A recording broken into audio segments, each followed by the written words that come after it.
Baby Nayoka, I want to know what's up. Yeah, your honey potty, my number one in town. It's just your original root boy, Mr. Flavour. Shout out to Eve's Eye. Remain blessed. One love. And I'm happy to bring one of Nigeria's superstar on set. So 1, 2, 3, let's go.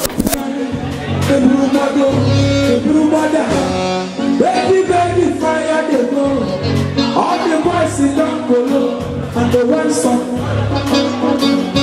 she wonder.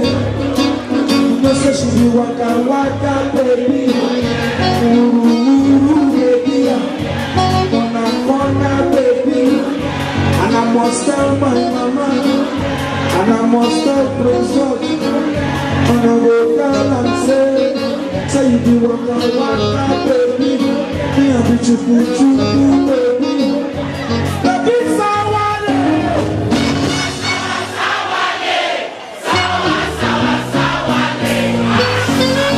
So help me welcome Flavour.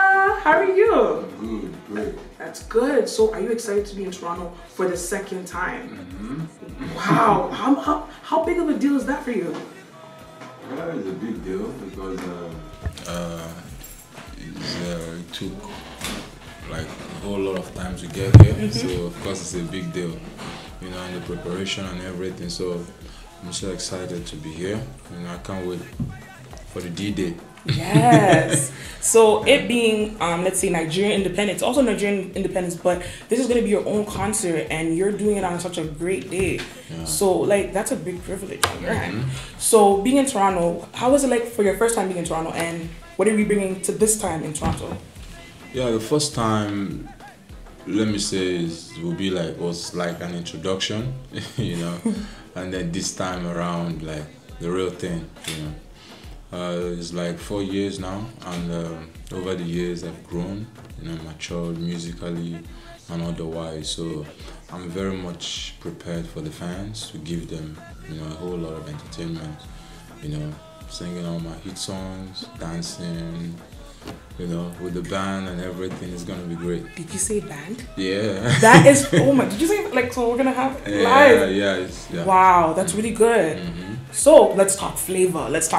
So you have to tell me a little bit about yourself. Like, where did the word flavor come from for your name? Why did you choose flavor?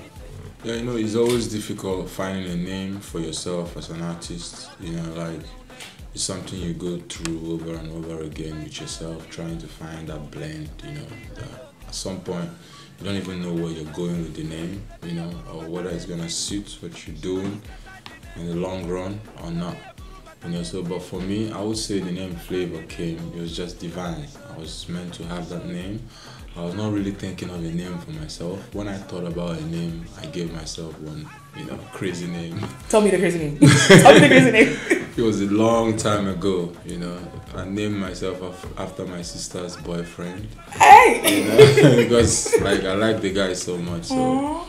But it didn't work out because the name didn't make no sense musically and otherwise. So when I was like growing up and I was playing with some bands, so when it came to my time, like they were introducing everybody, I was the pianist for the band. So on the drums they will go like, on the drums we have so person, on the guitar we have so person, and when it came to my point, what do we call you? There's nothing, you know. So I fell down you know, a lot of times, but there was this guy that always comes to where we played. His name was Flavour Shelters, you know. He was into estate management, you know, but I like the guy because he comes with a lot of life, like the girls and all that. He's the happening guy, like comes to the joint with all the girls and everybody's responding to him. So I was like, yeah, I like this guy, and he's always like, you know, enjoying our music each time we played, you know. So I was saying to myself, if I will have a name for myself, I would think I would go for Flavour and just take off the shelters, you know. Wow. Yeah, without knowing it will fit what I do so well, you know. So, but at the end of the day, it worked out well for me. I started answering the name, and that's it. Wow. Yeah. Now I'm favored. I favor. You know what I mean? That's really good. And honestly, you were speaking about like, let's say, way back. So where did your childhood start, and where did you grow up in, let me say, Nigeria? Yeah, I was born in the eastern part of Nigeria, in Nugu to be precise. My growing up was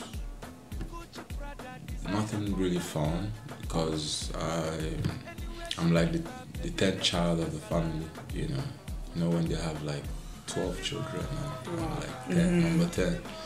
So nobody's really focusing on you, you know. So when I was coming up, I looked at everyone in the house, and there's nothing going on. So I told myself, I think I have to go out there. At that age, I was like 12, 13. That was when I left the house. Wow. But before then, I was playing in a church band. I was like church drummer, but just church drumming. There was nothing serious. Until my pastor introduced me to someone, because he saw I always come to the church to play when no one else is there. Just to beef up my skills. Yes. So he introduced me to someone, a friend of his that just came back from the States and was looking for young talents to groom.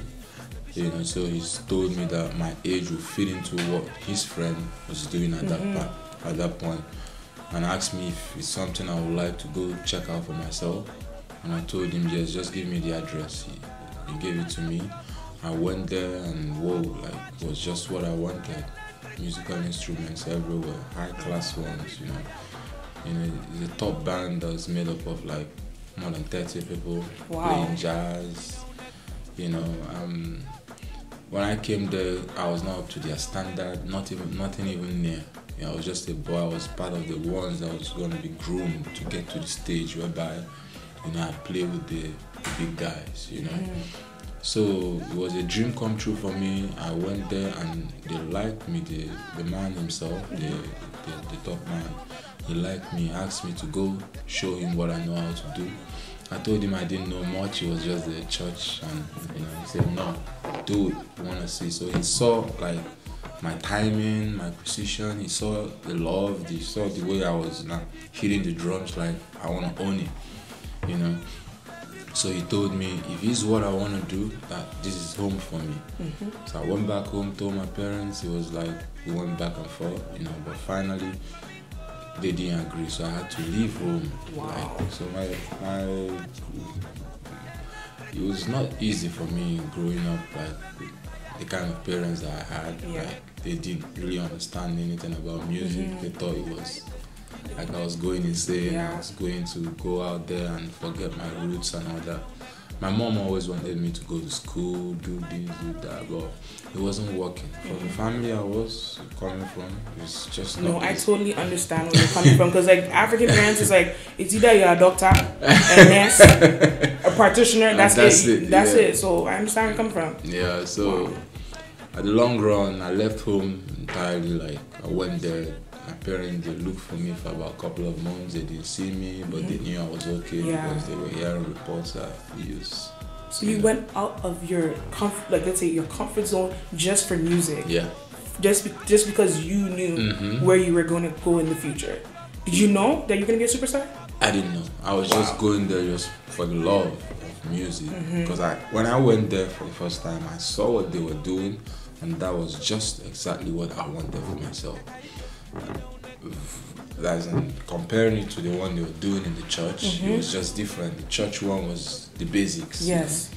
But there is a full-time course, music or nothing.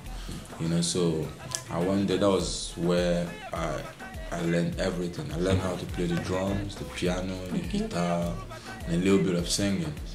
So I stayed with them for almost 11 years. Wow. Yeah. And this was your pastor that you were staying with for 11 years? No. Or just the band that you were staying with for 11 years? The friend of my pastor. The friend of your pastor, so, okay. Yeah. The company is called Sound City Communications. Okay. Yeah, so it was like a big band. They have, Are they still around? So that like we can... Yeah. Okay. They're still around. So when I left them was when they were relocating to Port Harcourt. Okay. So it was going to be very difficult because I was not meant to leave city without letting my parents know. I mean, I could leave city and play like some shows with them and come back. Because at that time they were based in Enugu. But when they were moving their everything to base in Port Harcourt, that was when I went back home and I told my parents that they're moving and it's not going to be a good idea that I leave without letting. But did they accept it when you said you were moving? Did they accept it that you were going to move? I didn't want to move far away, you know, and leave. Yeah. You know, it was just at that time. I think it was meant to be that it was time up for me there. I mean, I've been there for like 11 years. Yeah, that's long. Yeah, so there was nothing more. You know, I've learned so much. I learned almost. We play like 5,000 songs. Imagine over as repertoire. Wow. You know, so there I learned so many songs. So it was nothing more for me. You know, I was there seeing all the young boys come in and go and all that. So when I left, I went into the streets and started doing stuff on my own. At that time, I was not recording yet. I was just playing in different kind of joints, like, you know, how it's done back home. You know, so playing with different bands. But that time around was just on my own, like with different bands. So it was difficult, but at the end of the day, you know, everything I learned came into play, and I started growing from strength to strength. Started doing some recording, started going to the studio, started learning how to do studio recording. Okay. You know. Who did you meet in the industry that brought you, let's say, your breakthrough, your big breakthrough? Like today, like let's say on 19 something, this is when Flavour became Flavour. Like this is when the whole, like, let's say you blew, like you just, like who put you on? I think a lot of people, it's a gradual process. It's not something that like this is the person and that's only. It started with that man, and then later on I met Mr. Raw. Okay. He used to be Nigga Raw, that's what they called him back then. But you know, I used to do some choruses for him, and you know, from there, doing those choruses, I saw the songs become major. Yes. You know, like I was telling myself, if I could do choruses and go this way, I think I can start doing something for myself. Yes. You know, so that was the point. I said, okay. I started recording my stuff. You know, started creating songs from scratch. Okay. You know, and then I did my first 6 songs. I went to the studio to record them.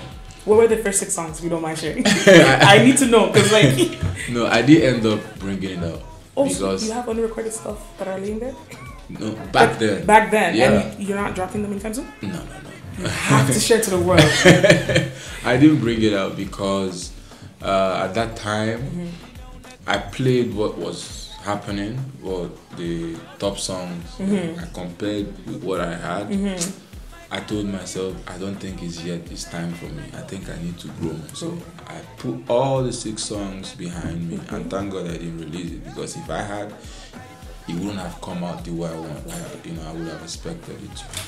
What I want to ask is about your recent collaborations, and I've seen your recent collaboration with Sarkodie. That was very powerful. How was it like working with Sark?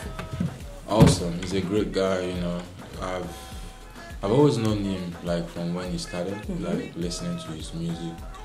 You know, and I think my first song, my first hit, the slow version of My Baby, first blew in Ghana.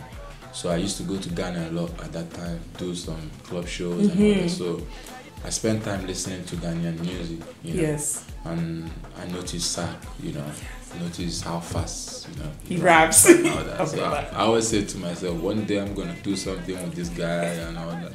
Wow. You know, so later on Mastercraft, for the song finally, Mastercraft linked us, you know. Oh wow. Yeah, and did, you know, that song. So, and ever since then we've been doing songs, you know, together. Nice. And any upcoming projects, or let me say collaborations, that we should be aware of? I don't like to talk about my upcoming stuff, you know. I like to keep it on my, you know, on the low, you know, so people don't expect too much of Okay. All right. So my final question: how many times a week does Flavour work out? You have to spill the tea. Spill the tea. It depends. Okay. You know, but wherever I go, I try to look for a gym.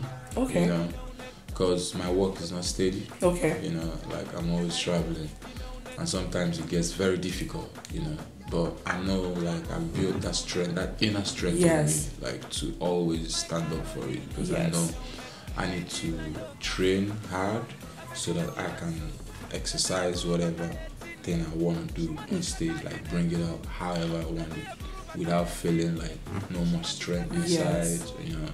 So I know I need to work out. It's part of the plan, you know, and also to look good for the fans, you know. Tell them, tell them. Yeah, you know. So most times, even when I feel down, go to the gym. Sometimes I'll be like, it's not one of the good days, you know. But I think about the fans. I think about the videos I'm gonna do. I think about like the image, which is so. Image is everything. Okay, all right. So thank you so much, Flavour.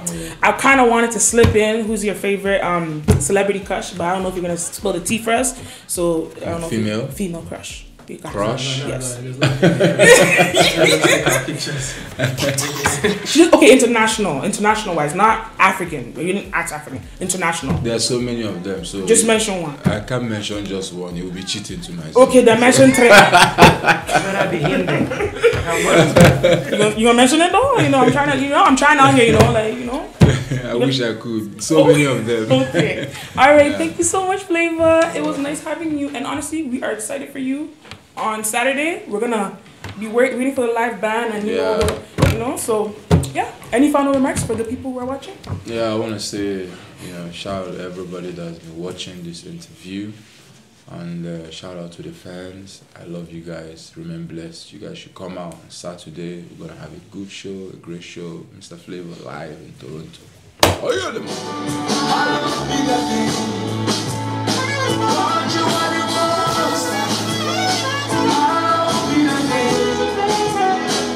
Cause you are the most. I woke up strong on the Monday. I go to gym on a Tuesday. You are my fantasy. You book one on one chance. Mano tutu mana nyasi. Baby, you're my ecstasy. You are my fantasy. You book one on one chance. Mano tutu mana nyasi. Anything I do